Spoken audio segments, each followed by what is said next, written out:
Muito bem, estamos de volta para continuar esse comentário bíblico nesse livro maravilhoso que é o livro de Jó. Jó, escrito em forma poética de poesia hebraica, contém prosa, poesia, contém perguntas, uma coisa maravilhosa esse livro de Jó. E nós estamos numa das partes que eu considero mais importante do livro de Jó, que é a fala de Deus.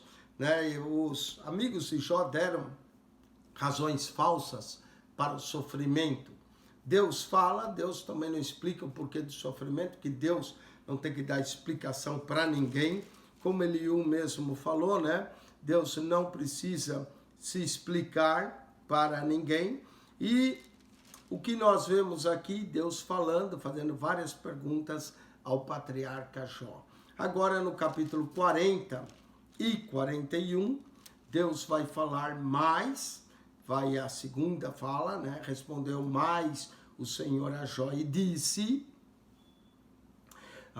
e aí nós vamos ver a segunda fala de Deus, essa marca respondeu mais, Deus continua falando, e Deus, na primeira fala, ele fala do meio de um redemoinho, na segunda fala, Deus vai falar no meio da tempestade. Incrível, Deus consegue falar no meio da tempestade. Quem sabe você está passando uma tempestade e vai conseguir ouvir a voz de Deus, como Jó passava. Respondeu mais o Senhor a Jó e disse, porventura, o contender contra o Todo-Poderoso é ensinar? Deus estava, Jó, você quer ensinar o Todo-Poderoso? Contender com o Todo-Poderoso é ensinar? Jó não amaldiçoou a Deus, mas Jó, contendeu com Deus. Quem assim argue a Deus que responda a essas coisas? Lembra que Jó queria saber, ele disse, eu quero perguntar para Deus e eu quero que ele me diga aonde está o meu pecado. Aí Deus falou, ok, você quer resposta aonde está o seu pecado? Então, já que você quer arguir com Deus, quem argue assim com Deus, que responda essas coisas. Quais coisas? As coisas que ele perguntou no capítulo 38, 39, que Jó soubesse responder. A primeira resposta que Jó deu a Deus. Então, Jó respondeu ao Senhor e disse, agora Jó vai falar, eis que eu sou vil, que te responderia eu? Se humilha, A minha mão ponho na minha boca. Jó falou, melhor eu tampar a boca. A minha mão ponho na minha boca. Uma vez tenho falado, e não replicarei. Ou ainda duas vezes, porém não prosseguirei. Uma vez tenho falado, Jó falou, era muito, acabou as palavras dele. Tanto falar, ele diz, uma vez tenho falado e não replicarei, ou duas vezes, porém não prosseguirei. Aí, olha só, então, o Senhor respondeu a Jó desde a tempestade. Na primeira vez foi no redemoinho, agora numa tempestade, disse, cinge agora os teus lombos como farão, e eu te perguntarei e tu me responderás.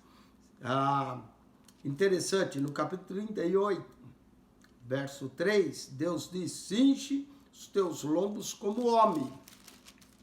Mas agora um pouco diferente. Isso é o paralelismo, É sinônimo, é a mesma coisa, mas é um pouco diferente. Cinge os teus lombos como varão, e eu te perguntarei, e tu me responderás. Vai lá, mais perguntas, outra sabatina de perguntas que Deus vai submeter o patriarca. Na primeira, Deus falou sobre geada, gelo, animais, estrelas, sobre a terra, o mar, sobre as alimarias do campo. Jó não respondeu nada. Porventura, cinge-te agora o seu nome e eu te perguntar, porventura também farás tu vão o meu juízo? Ou me condenarás para te justificares? Não era o que Jó estava fazendo? Jó dizia, eu sou justo, eu não pequei, Deus está fazendo tudo isso comigo, Ele cravou suas flechas sobre mim. Não é? O que estava implicado aí? Que Jó era justo e Deus estava sendo injusto. E olha, o próprio Deus chama a atenção de Jó nisso. Porventura farás tu vão o meu juízo? Ou me condenarás para te justificares? Jó, talvez ele passou tudo aquilo, porque ele se considerava tão justo, achava que ele era até mais justo que Deus. Eliú falou isso, que Jó se achava mais justo que o próprio Deus. Tornarás tu vão o meu juízo? Condenarás para te justificares? Deus vai perguntar para ele se ele tinha braço como o dele. Podes trovejar com a sua voz? Deus vai dizer a Jó. Não é? Como faz o trovão? Olha só. Porventura farás tu vão o meu juízo? Ou me condenarás para te justificar? Ou tens braços como Deus? Será que teus braços são igual o meu, Jó? Os meus são fortes. O meu se estende toda a terra. Os meus podem salvar. Os teus podem, Jó. Ou podes trovejar com voz com a sua mão. Pode trovejar com voz como a sua? Deus pergunta. Será que você pode falar e trovejar? Porque quando eu falo, troveja. Né? Orna-te, pois, da excelência e alteza, e veste-te de majestade e glória.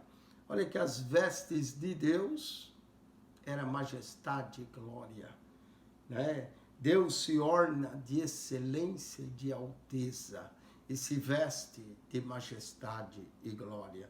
Nós vestimos lá uma roupinha qualquer, né? Os homens daquela época vestiam peles de animais e Deus se veste de majestade e de glória. Derrama os furores da tua ira e atenta para todo soberbo e abate. Isso é uma coisa que chama a atenção de Deus, é o soberbo, mas chama para abatê-lo. Jesus disse que ai daquele que se exalta, pois será humilhado, e aquele que se humilha, Deus exalta. Então derrama os furores da ira e atenta para todo soberbo para bater, olha para todo soberbo e humilha, atropela os ímpios no seu lugar. Talvez aqui nós podemos encontrar um pouco da razão do sofrimento de Jó. Um pouco. Será que Jó tinha se ensoberbecido na sua justiça? Como em todo o livro ele fala, e Deus, através disso, estava abatendo, porque diz aqui, olha para o soberbo e humilha, atropela os ímpios no seu lugar, esconde-os juntamente no pó, ata-lhes os rostos em oculto. Deus ata o rosto, né? Esconde, amarra o rosto, que a pessoa nem vê. Então também eu de ti confessarei que a tua mão direita te haverá livrado. A tua mão direita te haverá livrado. Contempla agora Deus vai falar de um animal que não nos é conhecido, não é? O behemote. Contempla agora o behemote. Alguns dizem que o behemote é o nosso famoso hipopótamo, não é o que alguns dizem. Outros dizem que são animais mitológicos, monstros, não é? Mas a descrição aqui parece bem com o hipopótamo. Contempla agora o behemote que eu fiz contigo, que come erva como o boi, como o hipopótamo, né? Eis que a sua força está nos seus lombos e o seu poder nos músculos do seu ventre. Tem músculos fortes no seu ventre, a força. Quando quer mover a sua cauda como cedro, os nervos da sua coxa estão entretecidos. Os seus ossos são como tubos de bronze. Deus dando descrição desse animal forte e terrível. Sua ossada como barras de ferro. Osso forte, hein? O próprio Deus diz que são como barras de ferro.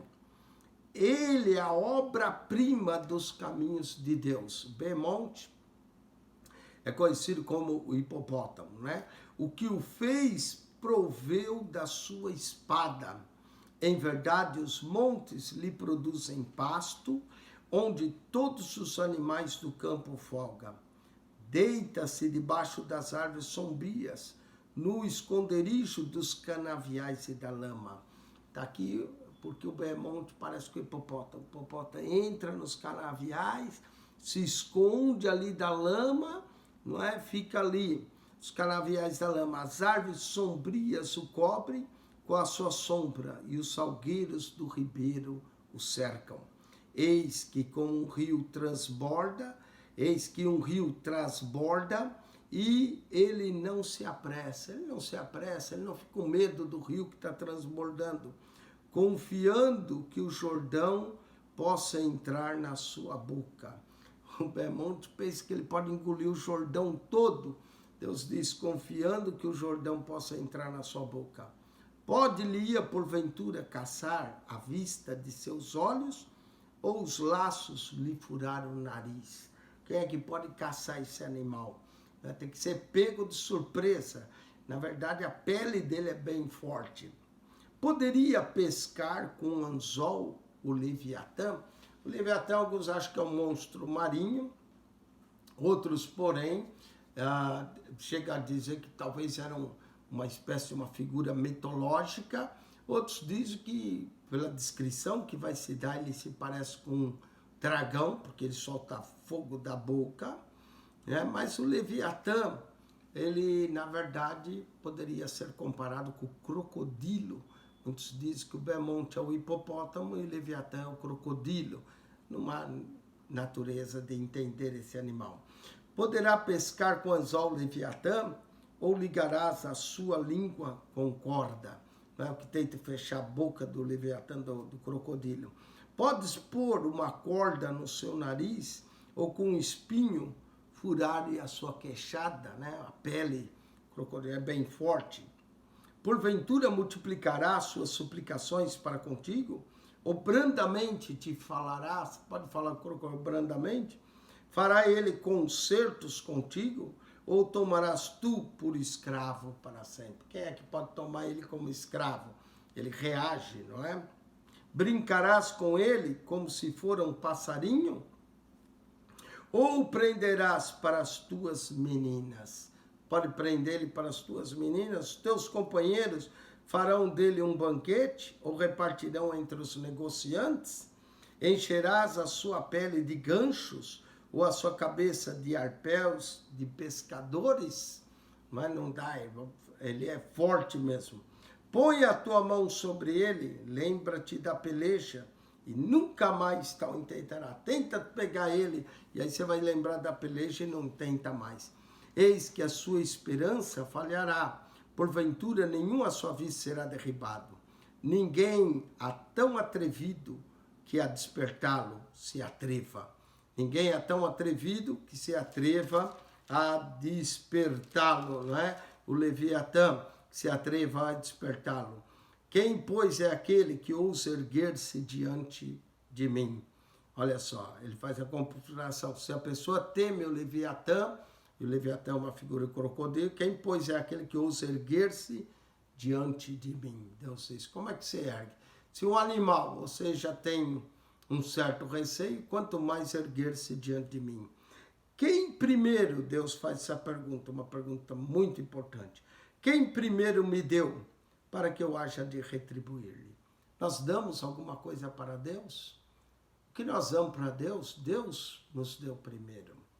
Adoração, louvor, a glória que pertence a Ele, o damos porque Ele nos deu primeiro, deu o seu Filho para a nossa salvação, deu a sua palavra para conhecê-lo, deu a revelação, entendimento, para que nós possamos conhecer. Deus dá primeiro, nós não damos nada para Deus. Vai ter gente, eu vou dar dinheiro. Que dinheiro? Se você dá oferta, Deus te deu primeiro. Quem primeiro me deu para que eu haja de retribuir? Pois o que está debaixo de todos os céus é meu. Aqui lembra o Salmo 24, Senhor é a terra, o mundo e aqueles que nele habitam. O que está debaixo do céu, Deus diz, é meu, tudo é de Deus. Não me calarei a respeito dos seus membros, nem de relação das suas forças, nem da graça da sua compostura. Quem descobrirá a superfície da sua veste? Quem entrará entre as suas queixadas dobrada Está falando do Leviatã, né? Quem vai entrar nas suas queixadas? Quem descobrirá a sua veste? Quem abrirá as portas do seu rosto? Pega a cabeça, ó, a boca do crocodilo, tenta abrir. Quem abrirá as portas do seu rosto? Pois em roda dos seus dentes está um terror.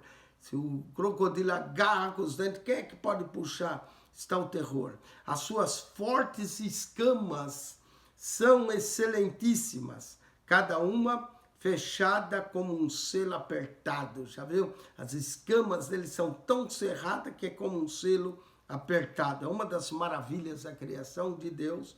Behemoth, o Leviatã, que seria o crocodilo, um crocodilo bem grande. Dizem que esses daqui são animais primitivos, deveria ser crocodilos enormes mesmo. Como um selo apertado. A outra se chega tão perto que nem um assopro passa por entre elas. Nem o ar passa nas escamas do crocodilo aqui, o que é chamado Leviatã. Umas outras se ligam tanta que aderem em si e não se pode separar. Pode tentar meter lá a faca de separar, que elas são tão agarradas, com uma escama bem apertada. Cada um dos seus espirros. E aqui alguns dizem que o Leviatã pode ser um dragão. Olha o capítulo 41, 18. A maioria crê que é um crocodilo, mas ó, cada um dos seus espirros faz resplandecer a luz. Conforme espirra, essa luz como fogo, né? E os seus olhos são como pestanas da alva.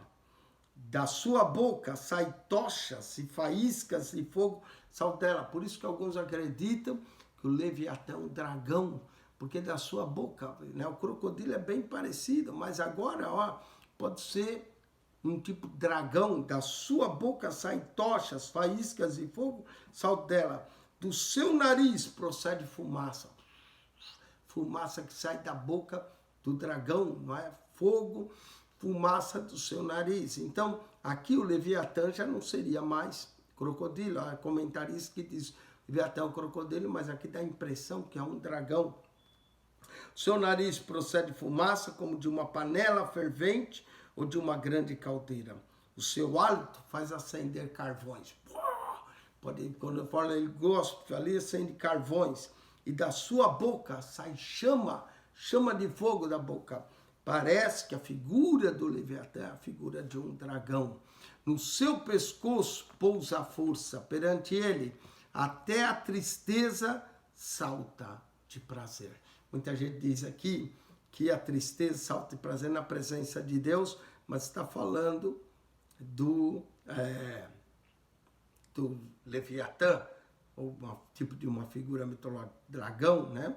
Salto de prazer. Os músculos da sua carne estão pegados entre si, cada um está firme nele e nenhum se move. Ah, que carne forte, poderosa. O seu coração é firme como uma pedra e firme como uma mó de baixo. Coração firme como uma pedra. Não é um coração, um músculo dele é firme como uma pedra. Levantando-se ele, tremem os valentes. Em razão dos seus abalos, ficam fora de si. Conforme andava, fazia aqueles abalos, ficam fora de si. Se alguém lhe tocar com a espada, essa não poderá penetrar, nem lança, dardo ou flecha. Nada penetra, claro, as escamas estão agarradas, não é? Nada penetra, nem lança, dardo ou flecha. Ele reputa o ferro por palha, ele reputa o ferro palha, e o cobre pau podre. Cobre para ele é pau podre, não é? A seta o não fará fugir, as pedras das fundas se lhe tornam em restolho. As pedras das ondas, claro, sai fogo da boca dele, quem é que pode resisti-lo?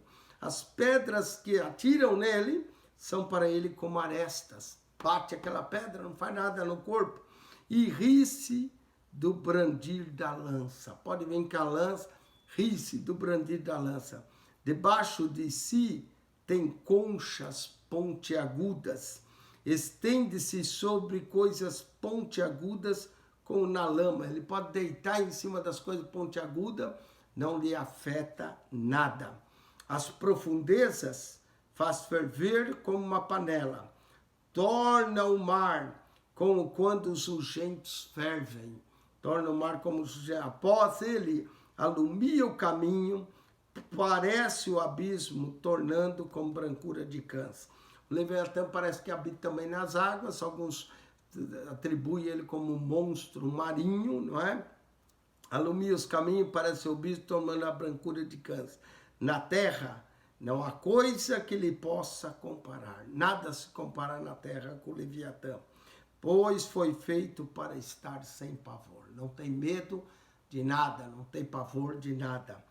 Todo alto vê, é rei sobre todos os filhos dos animais altivos. Ele consegue dominar até os animais mais altivos, o Leviatã. Com isso, acaba o capítulo 41. Deus menciona o Belmonte, o Leviatã, para dizer que ninguém se atreve a ir contra o Leviatã. Imagine se levantar contra o Todo-Poderoso. Capítulo 42, nós vamos ter agora o final do livro, a última resposta de Jó, e com isso nós vamos encerrar esse livro, com a graça de Deus. Nós agradecemos a Deus, não é? Pelos comentários que estamos fazendo, só Deus para dar graça, sabedoria, condições de nós fazermos. E agora no capítulo 42 nós vamos ter a mudança do cativeiro de Jó. Jó vai responder a Deus, segunda resposta. Primeira resposta ele deu no capítulo 40, ele diz, vou pôr a mão na minha boca e não falar. Segunda resposta, depois disso que Deus falou, do Belmonte, do Leviatã, olha que Jó vai responder. Bem sei eu que tudo podes, e nenhum dos teus pensamentos pode ser impedido. Quem é aquele que dizes tu que sem conhecimento encobre o conselho? Foi a primeira pergunta aqui, ó, no capítulo 38. Quem é esse que escurece o conselho sem palavra? Jó vai responder. Quem é aquele que diz tu que sem conhecimento encobre o conselho? Por isso falei do que não entendia. Jó está quase pedindo perdão a Deus. Falei do que não entendia. Quantas vezes a gente fala tanta asneira, não é? Tanta bobagem, baboseira, do que a gente não entende. Por isso falei do que não entendia. Coisas para mim eram maravilhosíssimas, que eu não compreendia. Escuta-me, pois, e eu falarei e te perguntarei, e tu me ensinas. Jó agora se humilha, diz, perdoa-me, deixa eu falar, e o Senhor ensina-me. Com o ouvir dos meus ouvidos, ouvi, mas agora tive os meus olhos. Jó teve uma revelação muito mais profunda. Antes, ele conhecia Deus, ouvia falar de Deus. Com o ouvir dos meus ouvidos, ouvi, mas agora tive os meus olhos. Será que Jó viu a Deus? Deus respondeu para ele de um redemoinho, Deus respondeu da tempestade, mas ele ouve o que Deus fala, e diz que agora os olhos viam a Deus, veio os meus olhos. Por isso, me abomino e me arrependo no pó e cinza. Os amigos de Jó disseram, Jó, te arrepende, mas não adiantou. Ele continuava proclamando sua justiça. Mas agora, ele diz, me abomino e me arrependo no pó e na cinza. Jó se humilhou agora. É aquele... Deus dá graça aos humildes, mas resiste soberbos. Talvez Deus permitiu, talvez, o livro nunca diz, mas sugere que talvez Deus permitiu tudo isso na vida de Jó para humilhá-lo, para ensinar uma grande lição na sua vida.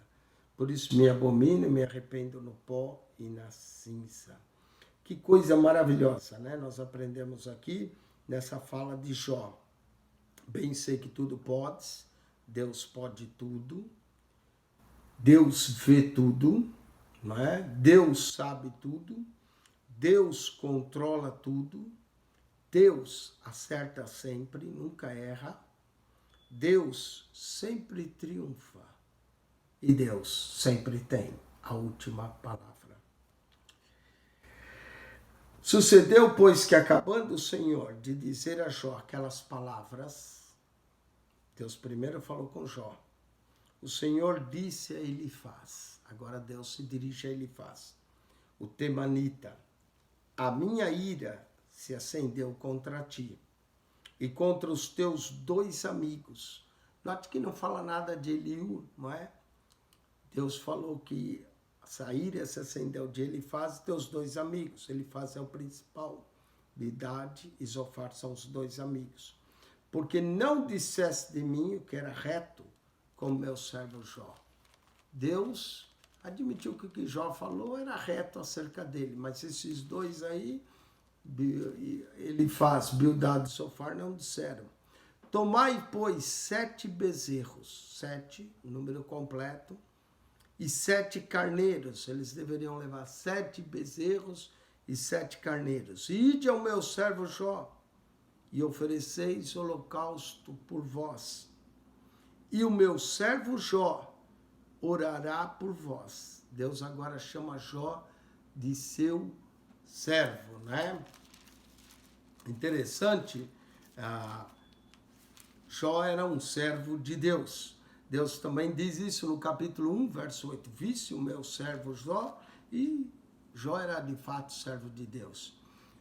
E ide ao meu servo Jó, e oferecei holocausto por vós, e o meu servo Jó, de novo, 2 vezes, orará por vós, porque deveras a ele aceitarei, para que eu não vos trate conforme a vossa loucura.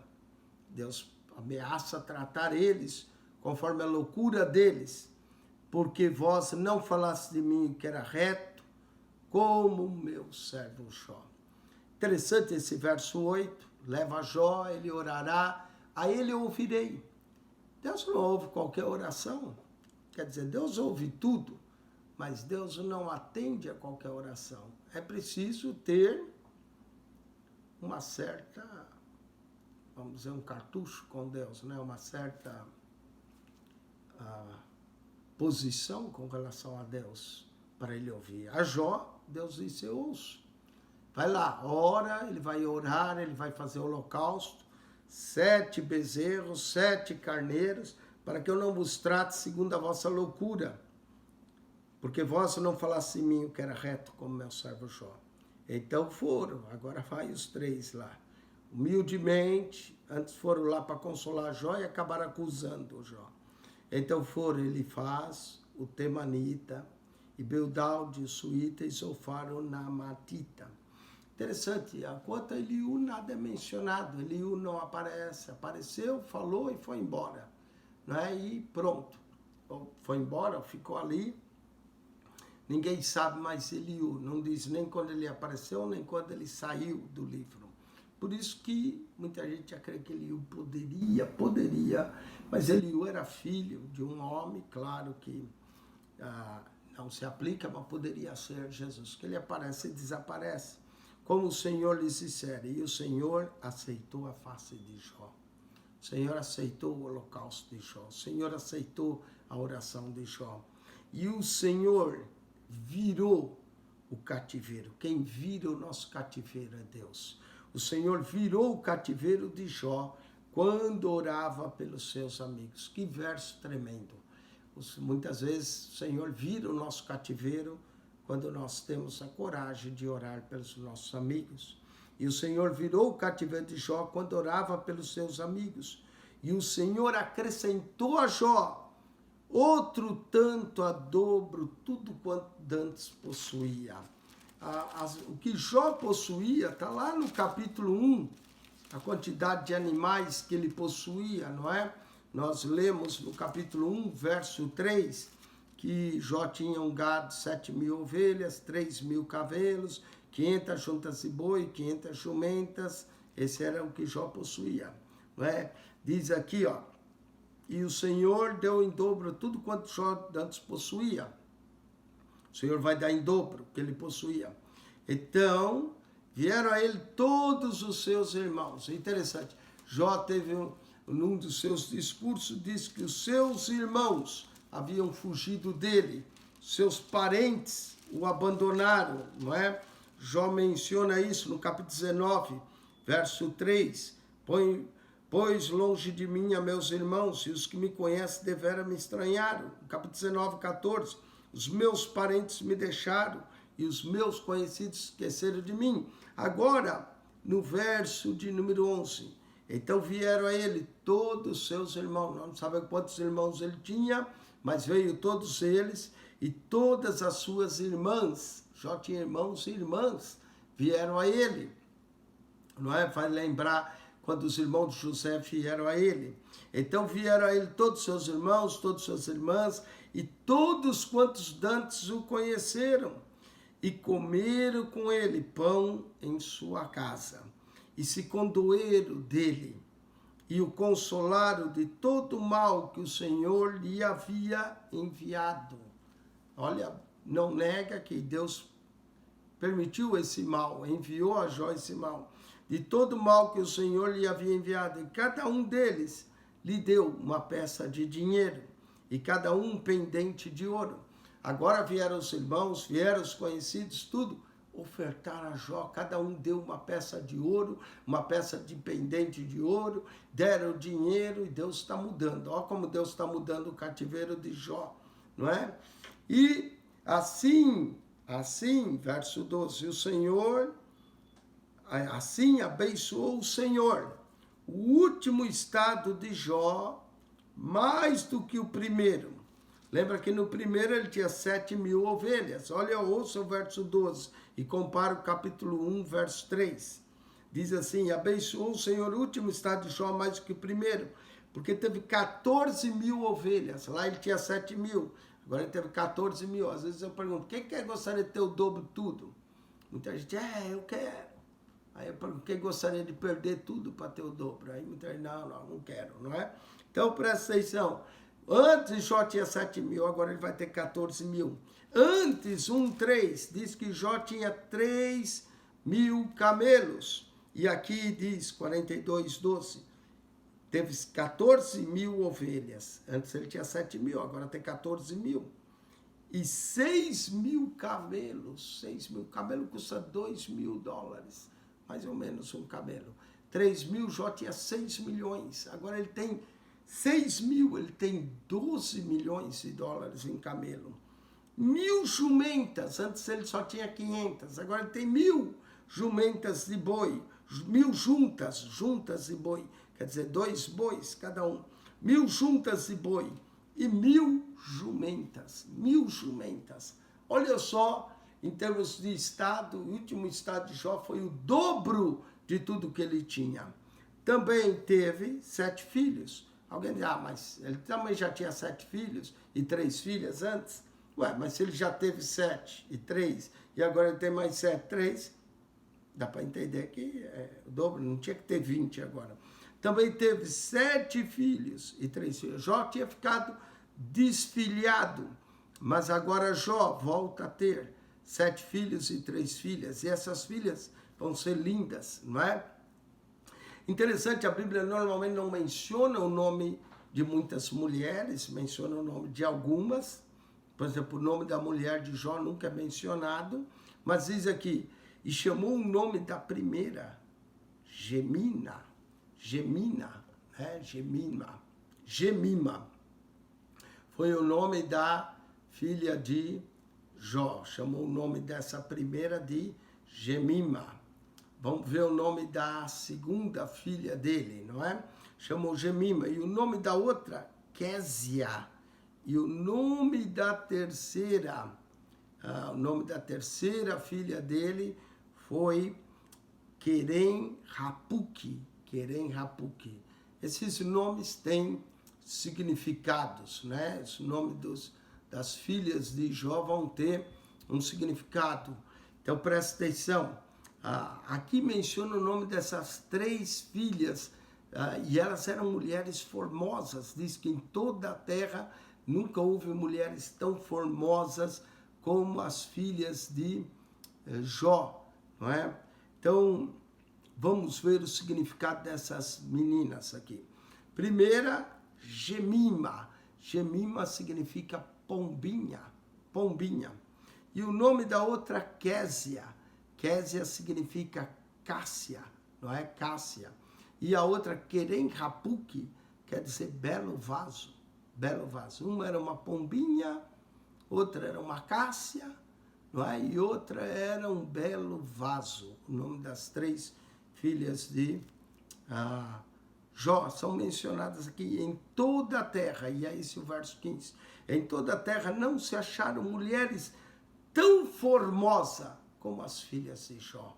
Olha só, em toda a terra ali não se acharam mulheres tão lindas, tão formosas como essas filhas de Jó.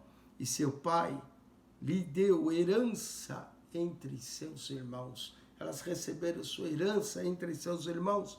E depois disto viveu Jó 140 anos. É muitos anos, não é? Nós não sabemos quanto tempo ele sofreu, né? Jó mencionou meses no capítulo 29. Eu já ouvi um livro, um comentário, mas isso é comentários, que diz que Jó sofreu por 7 anos, comentários judaicos, mas não tem nenhuma indicação. Jó menciona no capítulo 29 meses, né? Eu acho que 7 anos era bastante tempo para Jó sofrer, mas vai saber. Mas se foi 7 anos, se foi meses, olha só o que Deus deu a ele. Deus deu 140 anos depois disso. Se Jó tivesse 60, 70 anos, quando aconteceu a primeira desventura na sua vida, viver mais 140 anos. Alguns dizem que Jó tinha 70 anos, porque aí Deus também lhe dá em dobro, né? Mais 140 anos, que seria o dobro de 70, é o que alguns comentaristas dizem. E aí Jó viveu 210 anos, viveu 140 anos e viu seus filhos e os filhos de seus filhos até a 4ª geração. Ele viu seus filhos, os filhos de seus filhos, até a 4ª geração. Então Jó viu os seus netos e viu os seus bisnetos. E alguns dizem que ele chegou a ver até os trisnetos, né? Seria filhos, 1ª geração, 2ª geração netos, 3ª geração bisnetos, 4ª geração trisnetos. Viu os seus filhos e os filhos de seus filhos até a 4ª geração.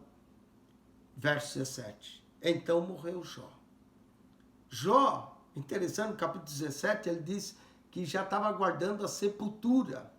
Se Jó tivesse 70 anos, vamos dizer que Deus lhe deu o dobro, 140, Jó tinha 70, Jó vai viver mais 140 anos. Então morreu Jó, velho e farto de dias. Jó aguardava a sepultura no capítulo 17 do livro. Agora, Jó ainda vive 140 anos. Quem é que podia fazer isso? Só Deus.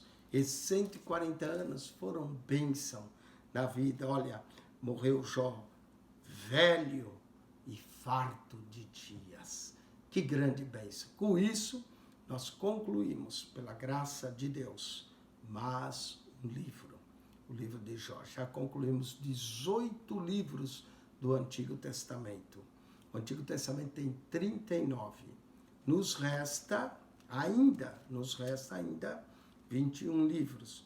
Mas dos livros que nos restam, nós já cobrimos mais a metade do Antigo Testamento. A metade de toda a Bíblia é o Salmo 118, é a metade de toda a Bíblia, né? A Bíblia, ela tem 1189 capítulos, né? E chegando no Salmo 118, nós vamos ter 594 capítulos antes do Salmo 118 e 594 capítulos depois do Salmo 118, que dá os 1189. O que é interessante é que o Salmo 117 é o menor e o 119 é o maior. O Salmo 117 só tem 2 versos e o 119 tem 176 versos. E o 118 é a metade da Bíblia. Então, nós vamos, o próximo livro aos Salmos, e a metade da Bíblia. Nós já fizemos todo o Novo Testamento e já completamos 18 livros, já completamos mais a metade do Antigo Testamento. Nos resta ainda em número de livros, mais livros, mas é porque quando chegar nos profetas menores, são menores. E com isso nós concluímos 42 capítulos de Jó. Se você quiser voltar, entra no playlist, vem lá do capítulo 1. Você pode ouvir todos os vídeos do 1 até o capítulo 42, 1070 versos. Que Deus te abençoe. Se gostou, coloca aí um sinal do joinha, subscreva o nosso canal, ajude a divulgar o canal para que mais pessoas sejam abençoadas. Esse é o único canal no YouTube que comenta a Bíblia para você, capítulo por capítulo, verso por verso. Que a graça de nosso Senhor Jesus Cristo seja contigo. O amor de Deus, nosso Pai, e a comunhão do Espírito Santo de Deus. Pastor Eugênio Piacentini. Deus os abençoe. Um beijo no coração de todos vocês. Amém.